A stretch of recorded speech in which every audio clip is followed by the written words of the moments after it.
हे भाई, ऐ साधक, ये समझ ले कि तेरा मन बहुत धोखेबाज है। बहुत बार प्रतिपल ये सुखों का प्रलोभन देकर भगवद विस्मरण कराता है। ये हम साधकों की बात कर रहे हैं। विषयी पुरुषों का तो समझना ही नहीं हो सकता, क्योंकि वो उसी को सुख मान करके भोग रहे हैं। धन कमाना इन किन प्रकार, फिर मनमानी इंद्रियों के भोगों को भोगना, तो वो समझते हैं हम बड़े हैं, हम बहुत सुखी हैं, क्योंकि हम जो चाहते हैं वो भोगते हैं। तुम सुखी नहीं हो, तुम भ्रमित हो। इंद्रियों की गुलामी करके तुम सुखी हो सकते हो? सुखी तो वो होता है जो इंद्रिय और मन को अपने अधीन कर लेता है। इस संसार में कौन सुखी है? खूब धन कमा लिया, खूब आपके पास जन समुदाय है, आप जो चाहते हैं वो भोगते हैं। ये सुख नहीं है, ये भ्रम है। तुम्हारे समय को माया भ्रम में फंसाकर नष्ट कर रही है। अभी समझ में नहीं आ रहा, समझ जाओगे, समझ जाओगे। जब इनका फल आएगा तब समझ जाओगे। श्रीपाद कह रहे हैं अभी समझ जाओ, तो आगे जो विपत्ति आने वाली है, दुख आने वाला है, वो आपको नहीं मिलेगा। अलमल मति घोरानर्थ कारिंद्रियाणाम अतिशय परितोषैर दुष्करैर दुस्तरैश्च। अब इस दुष्ट इंद्रियों को, मन को बड़े कठिन कठिन उपायों से जो तुम भोग दे रहे थे, अब बंद कर दो, नहीं तो पछतई है अवसर बीते। मन पछतई है अवसर। अभी समय है भाई, फिर समय नहीं रहेगा तुम्हारे पास। पश्चाताप ही पश्चाताप हाथ लगेगा। ये बहुत धैर्य पूर्वक समझ करके आप खुद देखना क्या मिला है।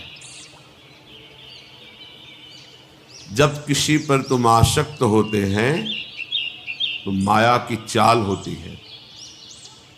कभी वो ऐसी वृत्ति प्रकट करती है, वस्तु, व्यक्ति, स्थान, या आप एकदम राग में डूब जाएं। और कभी स्वाभाविक ऐसी वृत्ति प्रकट करती है कि आपको भारी जलन पैदा हो। अब राग छोड़ नहीं सकते, अब जलन से हो।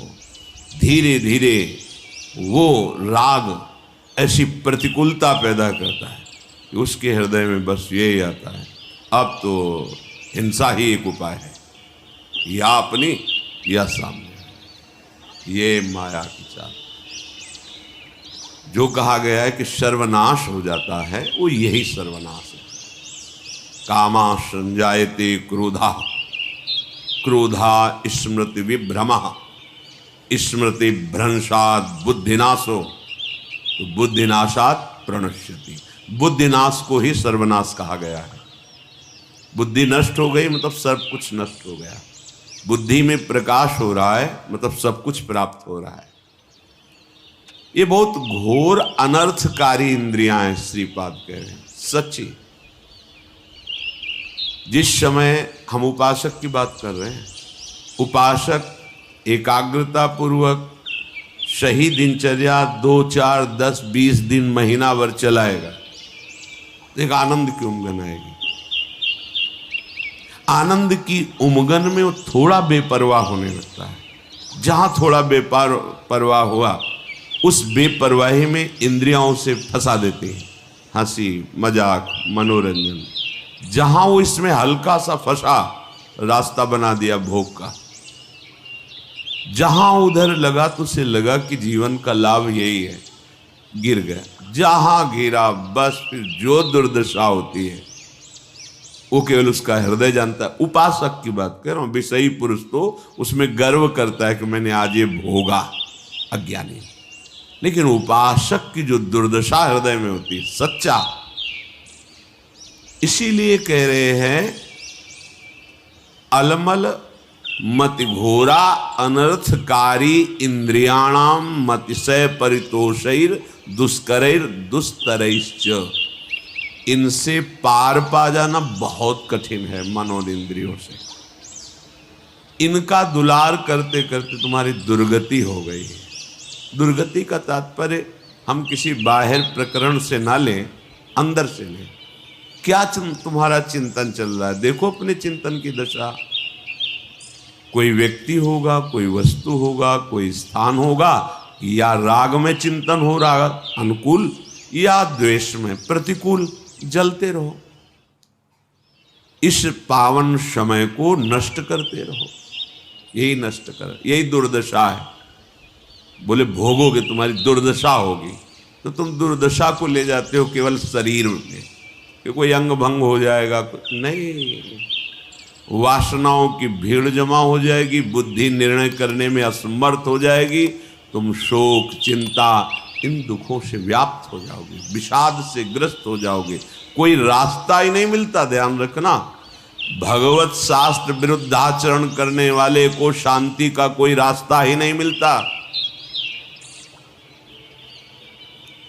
ये विषय बड़े बड़े ज्ञानियों के भी चित्त का अपहरण कर लेते हैं, बोधवानों का नहीं। बोध शब्द अलग है, ज्ञानी शब्द अलग है।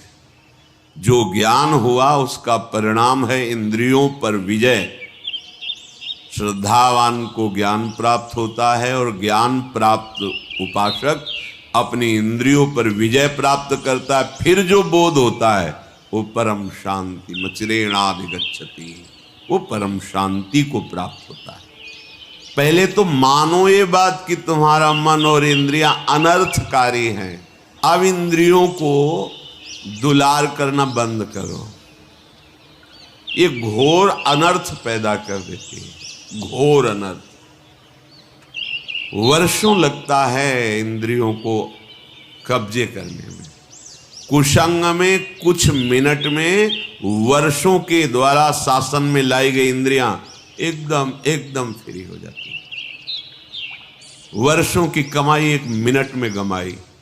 बहुत बड़ी चाल है इन इंद्रियों की। साधक उन्हीं इंद्रियों से खुशी चाहता है, आनंद चाहता है।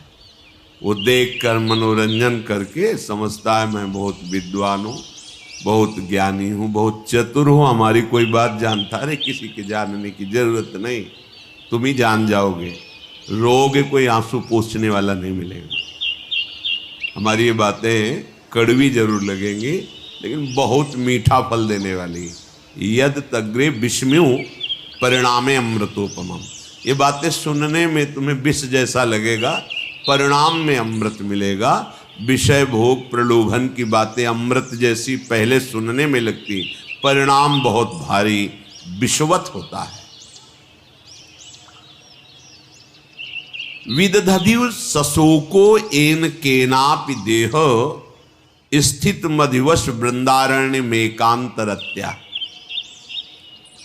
अब इन इंद्रियों को दुलार करने का प्रयोजन छोड़ो। पहले निश्चय करो शास्त्र सम्मत विषय सेवन करेंगे, अन्यथा नहीं। तो जो जहां है शास्त्रा अधिकारानुसार भगवत समर्पित विषय, यही सबसे बड़ा बंधन है। यही बंधन जिसे आप सुख समझते हैं ना, यही सुख भाव से इस ज्ञान समुद्र जीव को बांध लिया माया ने, जिसका कभी भी बंधन नहीं हो सकता। वो इसी सुख भाव से बंधा हुआ है। अगर दुखालय को दुख बुद्धि से देख पावे तो अभी भाग पड़े भगवान की तरफ, इसीलिए नहीं भाग पाता। बुद्धि है, प्रयोग उसका नहीं। अब जैसे भजन नहीं है तो प्रश्न आया कि आप कहते मनुष्य योनि बड़ी दुर्लभ और बड़ा, अब तो बहुत जनसंख्या बढ़ रही, तो कहाँ से आ रही? तो आप जगह एक बीता देखो खोद करके, इतनी दीमक है, इतने जीव हैं कि एक जिला में जितने मनुष्य हैं उतनी हाथ दो हाथ में दीमक निकल आएगी।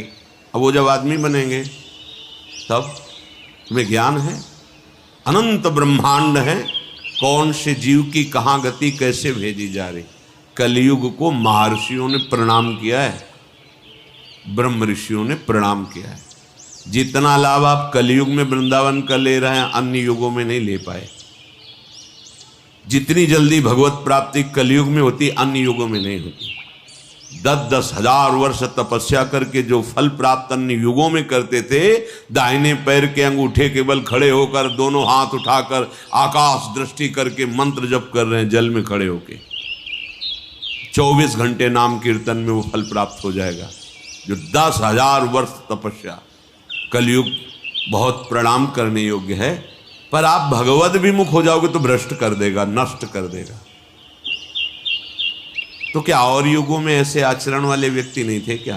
कम थे। ऐसे ही भगवद आचरण वाले क्या कलयुग में नहीं है क्या? कम है। बहुतायत है अधर्माचरण करने की प्रवृत्ति, बहुतायत है इसकी। अब आपको अंदर से सोचना है कि मेरा प्रयोजन इंद्रियों का दुलार करना नहीं है, अभी ठीक होने लगेगा। पर ये सोचना आचरण में उतारना होना चाहिए। नहीं सोचते तो बोलते रहते हैं वैसा नहीं करेंगे, पर वो कसम और नियम 1 मिनट लगता है तोड़ने में। इसके बाद फिर रो बैठ के क्या हो गया, ऐसा मैंने क्यों किया। फिर भी ठीक नहीं होगा, फिर 2, 4, 6 दिन फिर वहीं पहुंच जाओगे, फिर निराश हो जाओगे। अब तो हम चलने लायक ही नहीं भगवत मार्ग में। इसलिए प्रार्थना है, अलमल मति घोरानर्थ कारेन्द्रियाण मतिशय परितोषैर दुष्करैर दुस्तरैर से। अब इंद्रियों के परितोष वाली बातें छोड़ो, अब इंद्रियों का पोषण मत करो। जो धर्म विरुद्ध भोग चाहती, जलना ही पड़ेगा। जलना, जलन शब्द याद कर लो। ये जलन तभी होती है जैसे कोई भी साधक विचलित है, मेरा मन नहीं लग रहा, मुझे बहुत परेशानी हो रही, ऐसा गलत कर रहे हो, जांच लो, जांच लो। गलत चिंतन है, गलत आचरण है, नहीं तो अभी प्रारंभ में ही मस्ती प्रारंभ हो जाएगी। वो एक अध्यात्म की जो जलन पाप नष्ट करने वाली, वो मन बुद्धि चित्त इनको शीतलता प्रदान करती है। ये जागतिक जो जलन है, ये आपका आचरण गलत है कहीं, नहीं तो उसी मार्ग में चले हुए पथिक है। वो एक आध्यात्मिक जलन होती है। कैसे विकार दूर हो, ऐसा वो विक्षिप्त नहीं होता, प्रवीण होता चला जाता है। कैसे का उसको उत्तर मिलेगा, क्योंकि सही मार्ग में चल रहा है। जब आप गलत कर रहे हो, गलत संग कर रहे हो, गलत आचरण कर रहे हो, शास्त्र विरुद्ध वार्ता कर रहे हो, शास्त्र विरुद्ध चिंतन कर रहे हो, तब तुम्हें वो विक्षेप प्राप्त होगा, जिसके लिए तुम पागलपन प्रकट करते हो कि अब मुझसे सहा नहीं जा रहा, रहा नहीं जा रहा, क्योंकि आग बढ़ा दी तुमने, उसको फूस दे दिया, घास फूस जमा कर दी, अब ज्वाला बढ़ रही, तुम्हारी गलती। जब हम गुरुजनों की शरण में हैं, प्रभु की शरण में, तो मुझे कल्याण की भी परवाह नहीं, तो चिंता किस बात की। मेरा मन, मेरा तन, मेरे प्राण आराध्य देव गुरुदेव को समर्पित, देख लेंगे वो, संभाल लेंगे वो, बेपरवाह होकर राधा राधा राधा। कहाँ समझ में आ रहा है? नहीं, इंद्रिय और मन की बात समझ में आ रही है, क्योंकि वो बहुत मुझे सुख देते हैं। स्पष्ट समझ लीजिए, गुरुजनों की बात और शास्त्र की बात इसलिए समझ में नहीं आती, ये पराये हैं। लेकिन इंद्रियां और मन, ये मेरे नहीं, मैं ही हूं, ऐसा अनुभव, ये माया का खेल, इनके द्वारा सिखाई बात सच्ची बात है। इनके द्वारा परोसा गया भ्रमात्मक भोग, ये सुख देने वाले, ये गुरुजन शास्त्र, ये अंदर की, ये मत घोरा अनर्थकारी, ये घोर अनर्थकारी बुद्धि है अंदर की। अब इसे सुधारिए। श्रीपाद कहे क्या करे? बोले विदधा दिवस ससुको एन केनापि देह, एन केन प्रकारेण, जैसे धर्म की कमाई से तुम्हारा शरीर निर्वाह हो वैसे चलो। गृहस्थ हो, विरक्त हो, आकाश वृत्ति, भिक्षावृत्ति, मधुकरी वृत्ति आदि जैसे, उससे निर्वाह करो। किसी भी का, अन्य का आश्रय न लो तो तुम कभी शोकातुर नहीं होगे विषयों के लिए। एक एक शब्द पकड़ने लायक है।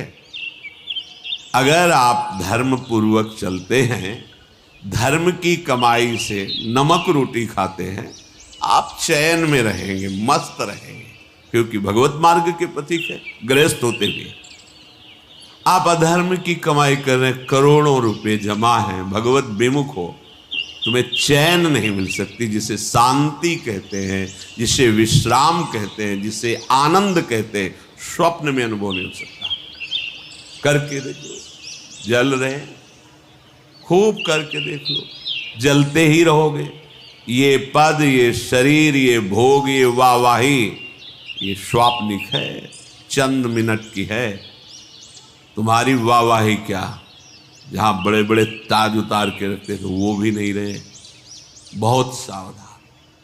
ये अहंकार, ये इंद्रियों का दुलार, ये मन का दुलार तुम्हारा अनर्थ है, अनर्थ। समझ में नहीं आ रहा, समझ जाओ, निकल जाओ। तुम ही फंसे हो, सुख की बुद्धि ने तुम्हें फंसाया है, और इसका नाम दुखालय है, सुख नहीं है, नहीं है सुख। तुम्हारी बुद्धि अनर्थकारी तुम्हें धोखा दे रही है। अभी कैसे समझ, बहुत अल्प बुद्धि है, तर्क करते हैं, तर्क करते हैं। अब तर्क तो उस बुद्धि में जो पवित्र है, तो पवित्र तर्क आवे। अब बहुत अज्ञान से घिरी हुई बुद्धि क्या इन शास्त्रों को समझेगी? तुम्हारा भोजन ठीक नहीं, थोड़ी भी मर्यादा नहीं, गुरुजनों का सेवन नहीं, पवित्र विचार नहीं, तो तुम शास्त्र समझ जाओगे। जो ब्रह्मानंद में, भगवदानंद में छके हुए महापुरुषों ने आंतरिक अनुभव लिख, वो तुम समझ जाओगे। बहुत बड़े महापुरुष हो गए तब तो। नहीं, पहले शरणागत हो, अहंकार गलित करो, फिर जब अहम रहित बुद्धि होती है, वो भगवदानंद पर विचार करने की योग्य हो जाती है। अभी तो देहाभिमान है, जितना भी चिंतन करोगे वो प्रकृतिजन्य ही होगा। तो जैसे बने एन केन प्रकारेण धर्म युक्त पदार्थों के द्वारा शरीर यात्रा करो। एन केनापि देह स्थित, ये चटोरापन इंद्रियों का बंद करो। बहुत खा पी लिया है, बहुत सब ये गंदे गंदे पदार्थ, दूसरों के शरीरों का हनन करके खाने की बातें, कैसे निकृष्ट बुद्धि हो गई। उल्टी नहीं आती तुम्हें, बमन नहीं होता तुम्हें बात सोच के? पर बुद्धि है, देखो अनर्थकारी बुद्धि है, अरे बहुत बलिष्ठ कर देता है।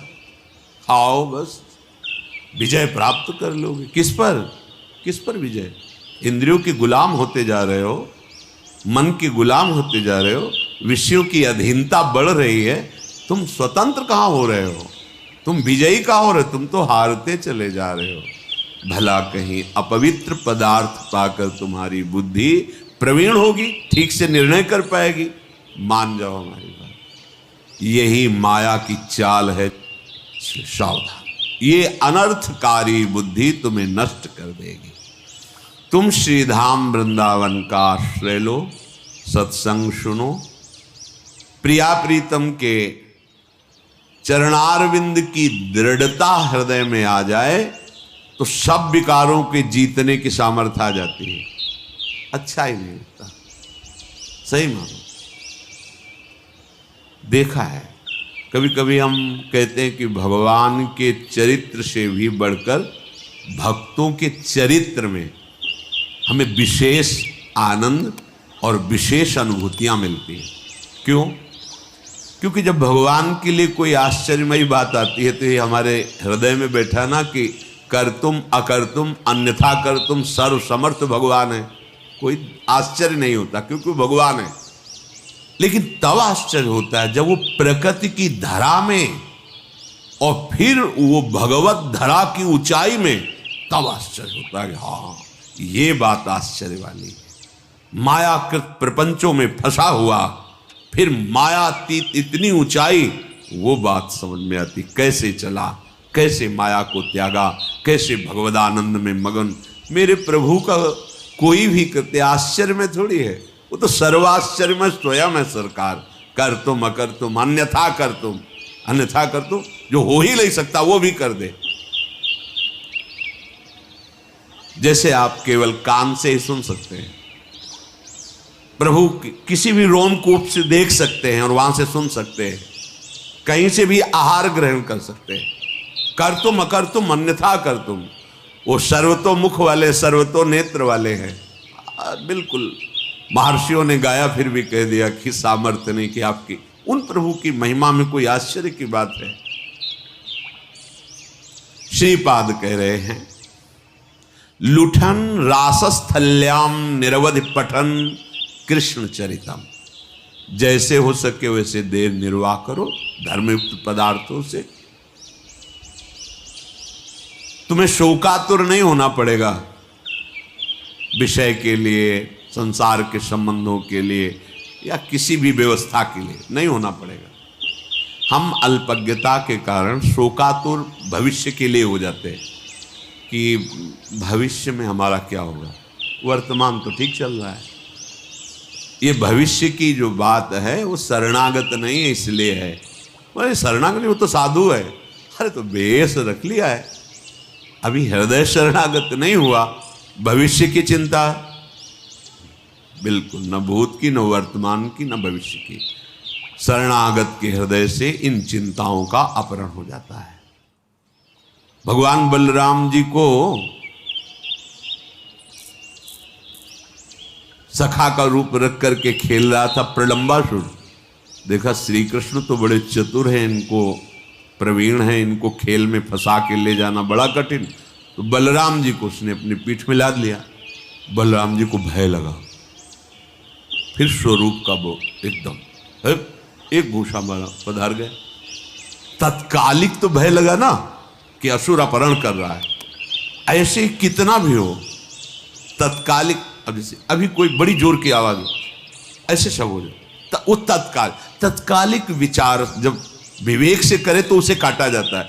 हमारा जीवन तो प्रभु के लिए है, जैसे भी जोई जोई प्यारो करे सोई मोहि भावे। क्या वो भविष्य का चिंतन सही था? बिल्कुल गलत, बिल्कुल अस्तित्वहीन।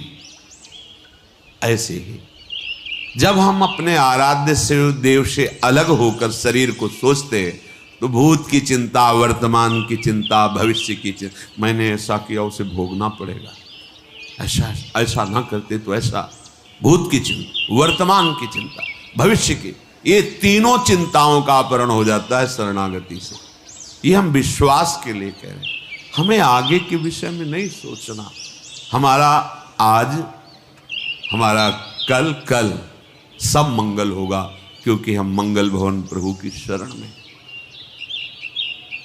तुम्हें शोक प्राप्त नहीं होगा, ये बहुत मतलब विश्वास की बात। जैसे वृद्ध शरीर, आप वृंदावन वास कर रहे हैं, आपको लग रहा है कि अब घर जाना पड़ेगा, कोई हमारी सेवा, जाना पड़ेगा। घर है आपके, घर ना है, घर वाले जाना, और जिनके है ही नहीं, घर वाले ही प्रिया प्रीतम, वृंदावनी घर है, जाएं तो कहाँ, जाऊं कहाँ तजी चरण तुम्हारे, कोई ठौर ही नहीं। तो हमने ऐसे देखा है, ऐसे एक भी शिष्य नहीं जीवन में बनाया था, एक भी रुपया नहीं था, परम किंचन संत तो अपने कई लोग सेवा में प्रेरित किए गए भगवत प्रेरणा से। तो इस समय उनका स्नान होता, जानते हो कैसे स्नान होता था? जैसे माँ बच्चे को गोद में लेती, एक साधु गोद में लेके बैठता था और एक अनुकूल जल के द्वारा स्नान कराया, तो दूसरे के हृदय में जल्दी तुम हटो, हम सेवा, वो शरीर पोछा, तीसरा लंगोटी लिए खड़ा है, लंगोटी पहनाया, को सजा के बैठाल दिया, तिलक लगा के 1 बजे तक माला। ऐसे हाथ में सौंच, ऐसे कौन करवा रहा है? वो जिनका कोई आश्रय नहीं प्रभु के सिवा, उनकी बात कह रहा हूं। ऐसे अगर आपका भरोसा है ना, परिवार है, घर है, जहां है वहां जाना पड़े। जब है ही नहीं तो फिर जो है वो विविध रूप धारण करके सेवा करते। इसलिए विश्वास को कभी मत टालो, विश्वास को मत हिलने दो। हमारा भविष्य में क्या होगा, अगर ये चिंता है तो अभी शरणागत तुम नहीं हो। उपासक की बात कहने की जरूरत नहीं रहेगी। अगर सही निष्ठा है तो हृदय में ही वो स्फुरित ही नहीं होने देगा जिसके तुम आश्रित हो। जानते हो यहां विकार कैसे भेजे जाते हैं? तुम्हारी विवेक बुद्धि की परीक्षा और बल निरीक्षण करने के लिए ऐसे तुम्हें छोड़ दिया गया, बिल्कुल तैनात खड़ा है वो, कहीं भी तुम्हारे ऊपर अटैक नहीं हो सकता। पर तुम कैसे बचाव कर सकते हो, कैसे निकल सकते हो? अगर प्रवीणता है तो ठीक, अगर रो दिए तो वो दृश्य नहीं रहेगा भय वाला। जब वो उपस्थित है तब, और अनुपस्थिति में तो आएगा ही नहीं। तुम सोचते क्या हो? जो आराध्य देव है, जो गुरु तत्व है, वो वहीं बैठा रहेगा जहां से स्फुरित होता है, वहीं दबा देगा। प्रश्न की जरूरत ही नहीं पड़ेगी, पुकारने की जरूरत ही नहीं पड़ेगी, तुम शरणागत हो। पर वो अल्पज्ञता होने के कारण हम प्रकट को तो महत्व देते हैं और बाद के लिए सोचते हैं जब अप्रकट हो गए तो कैसे चलेगा। नहीं, आप देखना, प्रकट से ज्यादा सानिध्य अप्रकट में रहता है। अब भी प्रकट में आप हमारे पास कितनी देर रहते हैं, लेकिन आप हमारे वचन, हमारे आराध्य देव का नाम और मंत्र जप कर रहे हैं तो हर समय आप हमारे सानिध्य में अनुभव कीजिए। अगर आप ऐसा करते हैं तो आपको अनुभव में आएगा। गुरुदेव का कितना दुलार है, एकांत में पता चलता है, रोना आता है।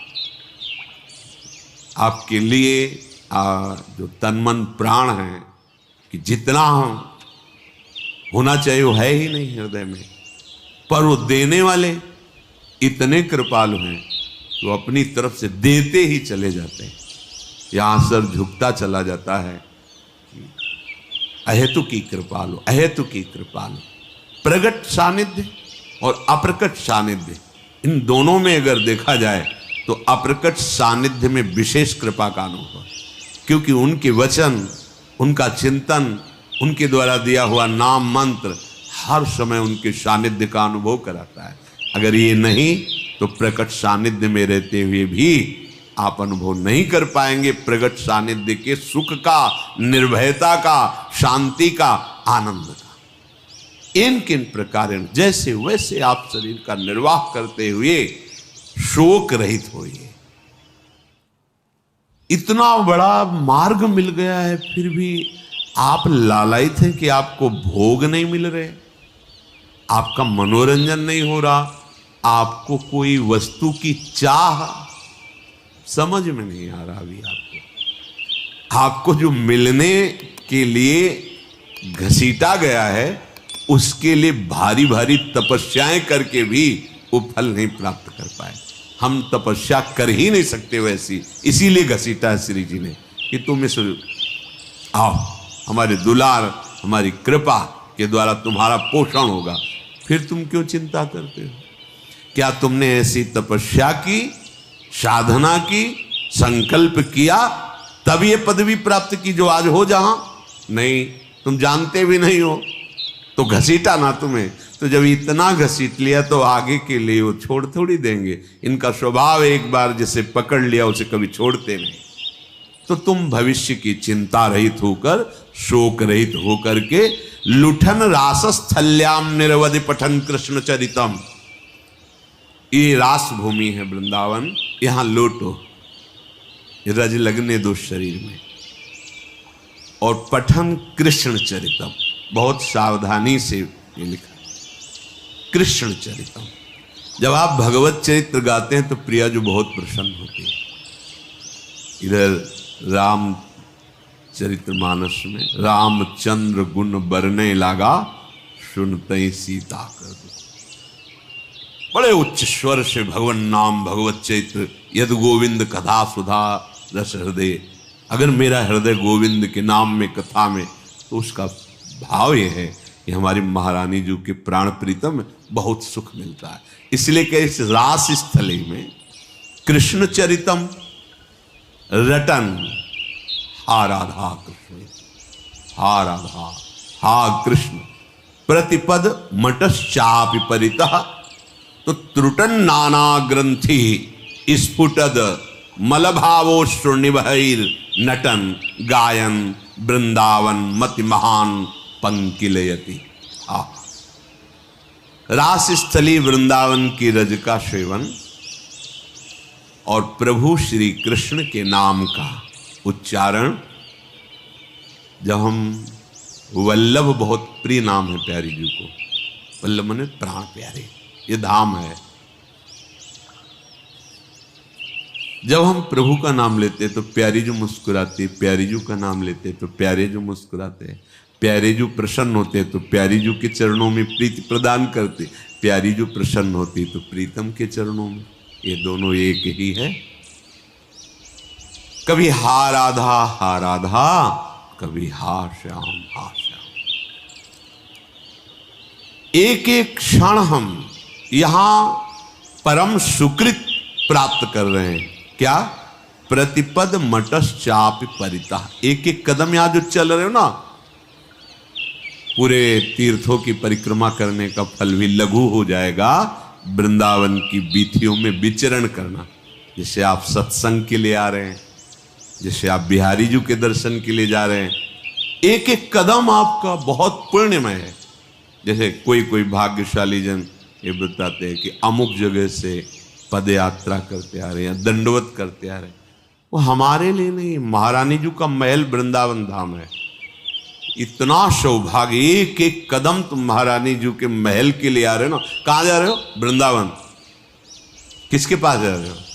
राधा के लिए। स्वामिनी जी यहां उनका वैभव। एक एक पद प्रतिपद मटश्चापि परितः। क्या पुण्य मिला? बोले त्रुटन नाना ग्रंथि। नाना ग्रंथि केवल जड़ चेतन ग्रंथि का प्राय वर्णन होता है। जड़ चेतन ग्रंथि पड़ गई, यहां कह रहे नाना ग्रंथि। तो नाना ग्रंथि क्या? हमारे न जाने कितने शुभ अशुभ कर्म हमें बांधे हुए हैं, काम क्रोध लोभ मोह मद मत्सर बांधे हुए हैं। ये सब ग्रंथियां कटने लगी। पूरे श्लोक का इंद्रियों का दुलार करना, मन का दुलार करना बंद करो। जैसे भी धर्म पूर्वक इन किन प्रकारेण शरीर का भरण पोषण हो रहा है वैसे करो। और इस रास स्थली वृंदावन की रज का सेवन, भगवत चरित्रों का गायन और हा राधा हा कृष्ण ऐसा उच्चारण और एक एक कदम यहां चलना टहलना, बोले बड़े बड़े सुकृतों के ऊपर है। क्यों? क्योंकि सुकृत भी तो एक बंधन है और यहां के सुकृत त्रुटन नाना ग्रंथि, नाना प्रकार के जो बंधन महान दुख देने वाले हैं वो नष्ट हो जाते हैं। स्फुट दमल भावो श्रुनिभैर, ऐसा निर्मल भाव प्रकट होता है कि आंसू बहने लगते हैं।